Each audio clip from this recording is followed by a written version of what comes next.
بسم اللہ الرحمن الرحیم۔ السلام علیکم دوستوں، قبر کی پہلی رات کا سچ۔ قبر کی پہلی رات میں مرنے والے کے ساتھ کیا ہوتا ہے، آئیے اس کے بارے میں ہم جانتے ہیں۔ اللہ کے رسول صلی اللہ علیہ وسلم کا ارشاد ہے کہ جس کا خلاصہ یہ ہے کہ اللہ کے رسول صلی اللہ علیہ وسلم نے فرمایا کہ بے شک جب تک بندہ مومن دنیا کے سے انتقال اور آخرت کا سفر کرنے کو ہوتا ہے تو اس کے پاس فرشتے نزول فرماتے ہیں جن کے چہرے پر حسین و جمیل اور سورج کی طرح چمکتے ہوئے ہوتے ہیں۔ ان کے پاس جنتی کفن اور جنت کی خوشبو ہوتی ہے۔ یہ فرشتے اس قدر ہوتے ہیں کہ جہاں تک ان کی نظر پہنچے فرشتے بیٹھے ہوئے نظر آتے ہیں اور اسے گھیرے رہتے ہیں، اور حضرت ملک الموت تشریف لاتے ہیں اور اس کے پاس جا کر بیٹھ جاتے ہیں اور فرماتے ہیں اے پاکیزہ روح، اللہ کی مغفرت اور خوشنودی کی طرف نکل کر چل۔ پھر اس کی روح اس طرح سہولت اور آسانی سے نکل جاتی ہے جیسے مسکیجے میں سے پانی کا قطرہ بہتا ہوا باہر آ جاتا ہے۔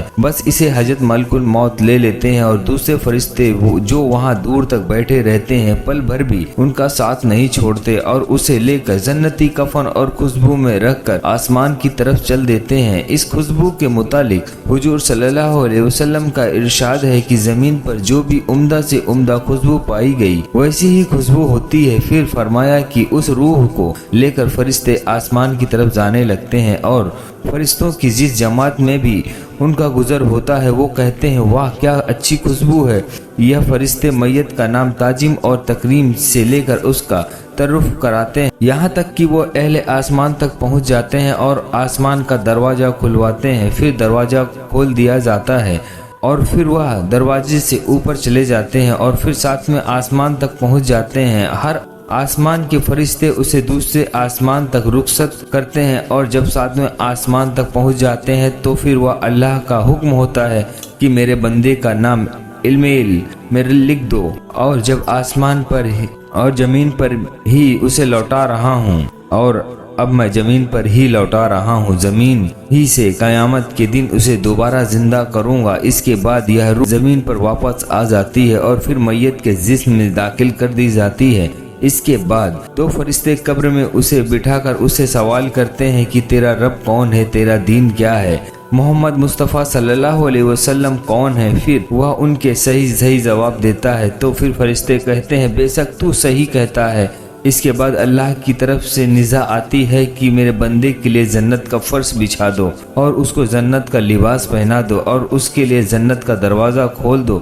جنت کا دروازہ کھلتے ہی روح پرور ہوا اور خوشبو آنے لگتی ہے اور قبر کو بہت کشادہ کر دیا جاتا ہے، اور اس کے بعد میت کے نیک اعمال حسین اور خوبصورت لوگوں کی شکل میں آتے ہیں اور میت کو رفاقت کا وعدہ کرتے ہیں اور خوشی کی بشارت دیتے ہیں۔ ایک کافر کی موت کے بعد کیا ہوتا ہے؟ میرے دوستوں، اسی روایت میں یہ بھی ہے کہ کافر کی موت کے بعد سیاہ چہروں والے فرشتے آسمان سے آ کر اس کے آس پاس بیٹھ جاتے ہیں اور اس کو تا حد نظر دکھائی دیتے ہیں۔ اس کے بعد ملک الموت میت کے پاس میں آ کر بیٹھ کر کہتی ہے ایک خبیث روح، اللہ تبارک و تعالیٰ کی ناراضگی اور غضب کی طرف نکل کر چل۔ یہ سنتے ہی وہ خوف و ہراس سے سارے بدن میں دوڑنے لگتی ہے۔ پھر جس طرح کی سختی سے اس کی روح زبردستی اس کے جسم سے نکال لی جاتی ہے اور وہ فرشتے اس کی روح کو ٹاٹ میں لپیٹ لیتے ہیں، اور اس وقت اس روح میں سے مردے کی سڑی ہوئی بدبو آنے لگتی ہے۔ فرشتے اس کو لے کر آسمان کی طرف پرواز کرتے ہیں اور وہ آسمان کا دروازہ کھلوانا چاہتے ہیں مگر آسمان کا دروازہ نہیں کھلتا۔ حکم ہوتا ہے کہ اس کا نام کافروں میں لکھ دو۔ اس کے بعد یہ روح زمین پر پھینک دی جاتی ہے اور جسم میں داخل کر کے فرشتے سوال کرتے ہیں تیرا رب کون ہے؟ وہ جواب دیتا ہے مجھے معلوم نہیں۔ پھر فرشتے پوچھتے ہیں تیرا دین کیا ہے؟ وہ لا علمی کا ظاہر کرتا ہے۔ پھر حضور صلی اللہ علیہ وسلم کے متعلق سوال کیا جاتا ہے تو پھر وہ یہی جواب دیتا ہے کہ مجھے معلوم نہیں۔ اللہ کی طرف سے ندا آتی ہے کہ میرے بندے نے جو کچھ کہا بالکل جھوٹ کہا، اس کے نیچے آگ کا بستر لگا دو اور دوزخ کا ایک دروازہ کھول دو۔ دروازہ کھلتے ہی دوزخ کی گرمی اور آگ کے شعلے لپکنے شروع ہو جاتے ہیں۔ پھر اس کو قبر اتنی زور سے دبوچتی ہے کہ ادھر کی پسلیاں ادھر اور ادھر کی پسلیاں ادھر ہو جاتی ہیں۔ پھر اس کے بعد امالی ایسی صورت میں آتے ہیں پھر اس کے بعد اعمال ایسی صورت میں آتے ہیں کہ اس کے جسم میں بدبو آنے لگتی ہے اور اس کو عذاب اور مصیبت کی خبر سناتے ہیں۔ حضور پرنور رحمت للعالمین صلی اللہ علیہ وسلم کا ارشاد ہے کہ جب میت کو قبر میں رکھ دیا جاتا ہے تو قبر اسے کہتی ہے، اے بدبخت خراب حال انسان، تو مغالطے اور دھوکے میں رہا، مجھ پر سان سے اکڑ کر اور تن کر چلتا تھا، تجھ کو یہ معلوم نہیں کہ میں امتحان اور آزمائش کا گھر ہوں، تنہائی اور ہیبت کا مکان ہوں، جہاں صرف کیڑے کی بہتات ہے۔ تو نے میری پرواہ نہیں کی۔ اگر مرنے والا نیک ہوتا ہے تو اس کے طرف سے کوئی جواب نہیں آتا ہے، اس کی طرف سے کوئی جواب دینے والا آتا ہے اور کہتا ہے، اے قبر تو دیکھتی نہیں کہ یہ اچھی باتوں کا حکم کرتا تھا اور لوگوں کو بری باتوں سے روکتا تھا؟ تو پھر قبر یہ کہتی ہے، اچھا یہ اگر ایسا تھا تو اس کے لیے میں گلزار بن جاتی ہوں، اور اگر اس کا جسم نور کا بن جائے گا اور روح خدا کے پاس چلی جائے گی، اور اگر مردے میں سے قبر اس طرح کہتی ہے کہ میں تاریکی اور تنہائی کا گھر ہوں، اگر تو اللہ کی اطاعت اور فرما برداری میں رہا دنیا میں تو میں آج تیرے لیے رحمت ہوں، اور اگر تو نے اللہ تبارک و تعالیٰ کی نافرمانی اور سرکشی کی تو میں تیرے لیے عذاب جان بنوں گی۔ میں وہ ہوں جو مجھ میں خدا کا نیک بندہ بن کر آئے گا، وہ یہاں سے خوش ہو کر نکلے گا، اور جو گناہگار اور نافرمان ہوگا وہ تباہ و برباد ہو جائے گا۔ بعض دفعہ قبر کہتی ہے کہ اے بدبخت انسان، کیا تجھے کسی نے مجھ سے ڈرایا نہیں اور تجھے یہ خوف نہیں دلایا کہ میں تنگ اور تاریک اور بدبودار خوفناک کیڑوں کا مرکز ہوں؟ تو نے دنیا میں رہ کر میرے لیے کیا سامان مہیا کرایا؟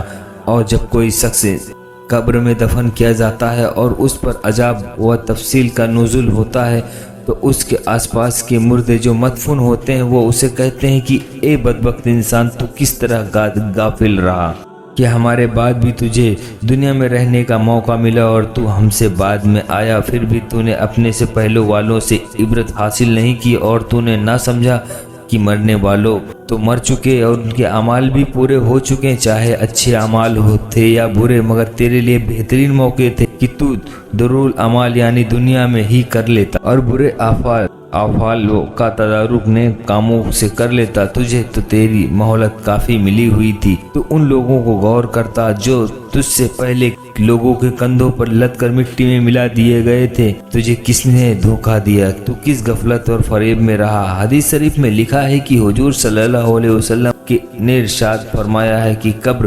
جہنموں کی خندق میں سے ایک خندق ہے، یا جنت کے باغوں میں سے ایک باغ بھی ہے۔ جب کوئی شخص مر جاتا ہے تو اس کا ٹھکانہ صبح اور شام دکھایا جاتا ہے، جنتی کو جنت دکھائی جاتی ہے، جہنمی کو جہنم دکھائی جاتی ہے۔ دوستوں، اللہ کے رسول صلی اللہ علیہ وسلم نے فرمایا، حضرت عمر رضی اللہ تعالیٰ عنہ نے پوچھا کہ اے عمر، تم اپنے کو مرنے پر کیسا دیکھتے ہو کہ لوگ تمہارے لیے 4 گز لمبی اور 1.25 گز چوڑی قبر کھودیں، پھر تمہیں غسل دے کر کفن پہنائیں اور پھر تمہیں لے جا کر قبر میں رکھ کر چلے آئیں؟ منکر نکیر بجلی کی طرح چمکتے ہوئے، بادل کی طرح گرجتے ہوئے بال زمین پر لٹکاتے اور اپنے لمبے لمبے دانتوں سے قبر کی مٹی ہٹاتے ہوئے آئیں، اور وہ آ کر تمہیں جھڑیں۔ حضرت عمر نے عرض کیا، یا اللہ کے رسول صلی اللہ علیہ وسلم، وقت میری عقل میرے ساتھ ہوگی؟ آپ نے فرمایا، ہاں، عقل تمہارے ساتھ ہی ہوگی۔ تو حضرت عمر رضی اللہ تعالیٰ عنہ نے عرض کیا کہ مجھے کوئی خوف نہیں کہ میں جواب نہیں دے پاؤں گا۔ ایک روایت میں ہے کہ قبر میں سوالوں کا جواب صرف امت محمدی کی خصوصیت ہے۔ انبیاء صادقین کی امت پر اللہ تبارک و تعالیٰ کی ناراضگی کی وجہ سے عذاب نازل ہو جاتا تھا، لیکن رسول اللہ صلی اللہ علیہ وسلم کی آمد کے بعد دعا عذاب کو موقوف کر دیا گیا اور اس کی جگہ منکر نکیر اور سوالات کا جواب کا سلسلہ جاری کر دیا گیا، اور جو شخص مرنے کے بعد دفن نہیں کیا گیا اسے بھی سوال اور جواب کیا جاتا ہے۔ دوستوں، دراصل بندہ مومن کا تحفہ ہے کہ حضور صلی اللہ علیہ وسلم کا ارشاد ہے کہ مومن کا تحفہ موت ہے اور اس کے لیے ایک خوشبودار پھل ہے۔ سلیمان بن عبد الملک نے ابو اعظم رحمۃ اللہ علیہ سے سوال پوچھا کہ یہ بتائیے کہ ہم موت سے کیوں گھبراتے ہیں؟ تو انہوں نے فرمایا، اس لیے کہ گھبراتے ہیں کہ تم نے آخرت کو برباد کر دیا اور دنیا کو آباد کر لیا ہے، لہذا آبادی سے ویرانے میں جانا پسند نہیں کرتے۔ سلیمان نے کہا، آپ صحیح فرماتے ہیں، جس شخص کو قبر کی زندگی پر یقین ہو، وہ اپنے نیک اعمال کے بدلے وہاں اچھے حال میں رہنے کی امید ہو، تو یہ وہ سمجھتا ہے کہ اس عالم سے دوست احباب کو چھوڑ کر چلا جاؤں گا تو برزخ میں رشتہ دار اور جان پہچان والے مل جائیں گے، تو پھر موت سے کیا گھبرانا، اور اس زندگی کو برزخ کی زندگی پر کیوں ترجیح دیں۔ حدیث میں ہے کہ جو چیزوں کو انسان مکروہ جانتا ہے، ایک تو موت، اور حالانکہ موت کے بعد اس کے واسطے فتنے سے بہتر ہے کہ دوسری مفلسی ہے، کیونکہ مفلسی حساب دینے کے لیے آسان ہے۔ علماء نے فرمایا ہے کہ جو شخص موت کو یاد کرے گا اس کو اللہ تبارک و تعالیٰ 3 کرامات دے گا، پہلی جل توبہ، دوسری دل کی کائنات، اور تیسری عبادت میں دل جمائی اور اطمینان، اور موت کو بھول جائے گا اس پر 3 بلائیں نازل ہوں گی۔ پہلا توبہ اس کی توفیق نہیں ہوگی، دوسری چیز اس کو عنایت نہ کرے گی، اور تیسری عبادت میں سستی کرے گا۔ کسی شخص نے حضور صلی اللہ علیہ وسلم سے سوال کیا کہ کون مومن سب سے زیادہ عقل مند ہے، تو آپ نے فرمایا کہ جو موت کو سب سے زیادہ یاد کرے اور نیک اعمال سے موت کے بعد کا سامان درست کرے۔ حضرت علی رضی اللہ تعالیٰ عنہ نے فرمایا کہ سب لوگ سو رہے ہیں، سب مریں گے تب ان کی آنکھیں کھلیں گی، جب مریں گے تب آنکھیں کھلیں گی۔ سبق: اے مسلمانوں، موت اور عالم برزخ کی حقیقت تم پر ہے، واضح ہو چکی ہے۔ تم خود بخود سوچو کہ زندگی تم نے کس طرح گزاری، اس میں آخرت کے لیے کیا کیا سامان مہیا کرایا ہے، رکھا ہے۔ تم نے دنیا کو آ کر تم ایک برائی دوسرے برائی سے پرہیز کیا کرو، اپنی زندگی کو سنوارنے کو جد و جہد کیا کرو تاکہ آخرت کے لیے بہترین سامان جمع کر سکو اور تم اللہ تبارک و تعالیٰ کی خوشنصیبی حاصل کر سکو۔ شراب پینا، زنا خوری کرنا، جوا، جھوٹ، غیبت، چغل خوری، عیب، ظلم، ماں باپ کی نافرمانی، اس قسم کے گناہوں سے ہمیں اس قدر کے سخت عذاب ہمیں اسی گناہوں کے بدلے ملتا ہے۔ تمام گناہوں سے توبہ کرو اور نماز، روزہ، حج، زکوٰۃ، خیرات، صدقہ، رحم دلی، محبت اور بھائی چارہ، ایسی تمام نیک دلوں پر دل سے عمل کرو۔ تمہارے یہ سبھی اعمال آخرت میں کام آئیں گے، تم کو عذاب سے محفوظ رکھیں گے۔ اللہ تبارک و تعالی ہم سب کو نیک عمل کرنے کی توفیق عطا فرمائے، آمین یا رب العالمین۔ امید کرتے ہیں دوستو یہ ویڈیو آپ کو پسند آئی ہوگی۔ اس طرح کی اسلامی معلومات حاصل کرنے کے لیے میرے یوٹیوب چینل کو سبسکرائب اور ویڈیوز کو لائک کرنا نہ بھولیں۔ ملتے ہیں اگلی ویڈیو میں، تب تک کے لیے اللہ حافظ۔